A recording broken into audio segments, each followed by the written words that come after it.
მე რა მაინტერესებს ხაზარაძე თუ შევა პარლამენტში თუ ადგილობრივ არჩევნებში საკრებულოში ხო გაათავისუფლებს იმ ბავშვებს ანუ სისტემას მოახერხებს გაათავისუფლებს სასაცილოა ხალხო სასაცილო თბილისი კი არა მაგან ბინები ნუ წაართვა თბილისელებს კაცო თორე თბილისი როგორ წაართმევს ხაზარაძე კაცო მაგან შეუძლია თბილისელებისთვის ბინების წართმევა სახლების თბილისის არჩევნების წართმევა არავის არ შეუძლია თუ კი ჩვენ ვართ დარწმუნებულები რომ მიწაცებულია ეს არჩევნები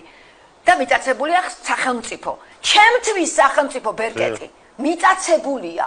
თუ მიწაცებულია სად მივდივართ მაშინ საუკეთესო ვარიანტი არის რომ შევთანხმდეთ და მეტი პროცენტი დავსვათ ბოიკოტში მყოფი ადამიანებისა და დავფიქსირდეთ არჩევნების დღეს რამდენი იქნება კაცო საქართველოში რეფერენდუმია ჩატარებული თქვენ თუ 300,000 არ მივა 300,000 ადამიანი პატიოსანი ბრძოლა არის ეს მე ვთვლი რომ დათulis ვინ მივა და ვინ არა რა როგორ რა 300,000 მივა თუ არ მივა არ შეიძლება რეფერენდუმი როგორ დაითვალა ხალხმა სახალხო რეფერენდუმის დათვლას რა უნდა რა პრობლემაა ხალხო დაახლოებით 300,000 არის გირჩი ლელო იგივე იაგო ხუჩი ამომრჩეველი ხო მერწმუნეთ რომ ერთი წუთით ნახეთ